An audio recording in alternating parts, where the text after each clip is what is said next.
Welcome to Thoughts on the Market. I'm Michael Zezas, Global Head of Fixed Income Research and Public Policy Strategy. And I'm Ariana Salvatore, U.S. Public Policy Strategist. Today, we're diving into the administration's newly released AI Action Plan. What's in it, what it means for markets, and where the challenges to implementation might lie. It's Thursday, July 24th at 10 a.m. in New York. Things are not all quiet on the policy front, but with fiscal bill having passed Congress and trade tensions simmering ahead of the new August 1st deadline, clients are asking what the administration might focus on that investors might need to know more about. Well, this week it seems to be AI. The White House just unveiled its sweeping AI action plan, the first big policy signaling document since the administration canceled the implementation of former President Biden's AI diffusion rule. So, Ariana, what do we need to focus on here? This document is basically the administration signaling how it intends to cement America's role in the global development of AI through a mix of both domestic and global policy initiatives. There are over 90 policy actions outlined in the document across three main pillars: innovation, infrastructure, and global leadership. That's right. And even though there's still some important details to flesh out here in terms of what these initiatives might practically mean, it's worth delving into what the different areas are outlining and what it might mean for investors here. So first, on the innovation front, the plan calls for removing regulatory barriers to AI development, encouraging open source models, and investing in interpretability and robustness. There's also a push throughout the document to build world-class data sets and accelerate AI adoption across the federal agencies. Infrastructure is another main pillar here, and keeping with the theme of loosening regulation, the plan includes fast-tracking permits for data centers, expanding access to federal land, and improving grid interconnection for power generation. There's also a call to stabilize the existing grid and prioritize dispatchable energy sources like nuclear and geothermal.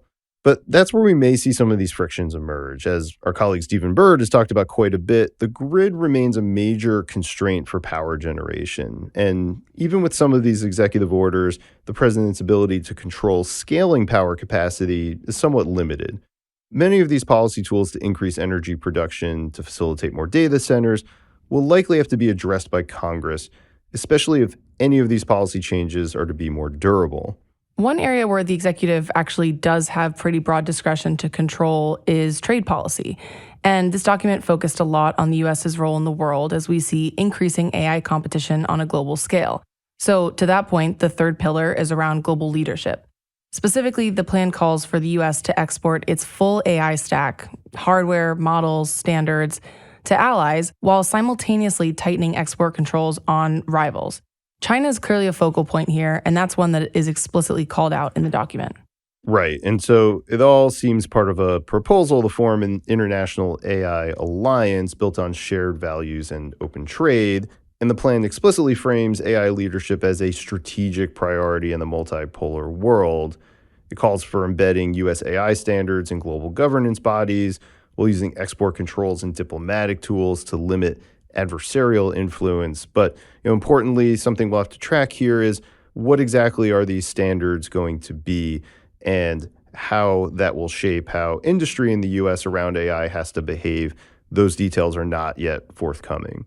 So there's a couple of threads here across all of this: deregulation, pushing for more energy generation, trade policy aspects.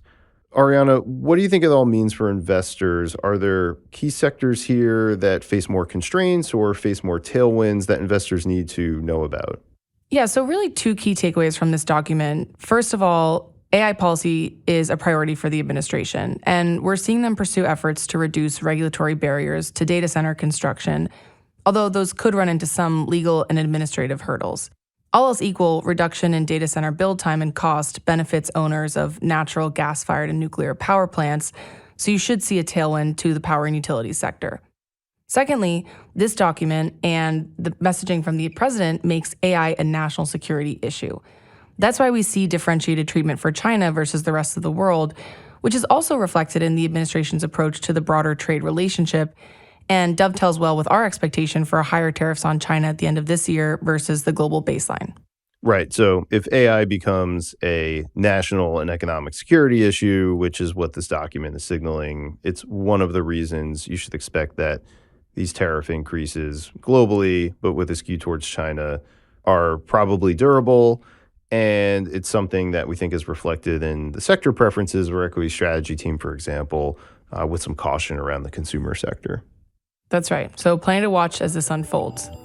That's it for today's episode of Thoughts on the Market. If you enjoy the show, please leave us a review and share thoughts on the market with a friend or colleague today. The preceding content is informational only and based on information available when created. It is not an offer or solicitation, nor is it tax or legal advice. It does not consider your financial circumstances and objectives and may not be suitable for you.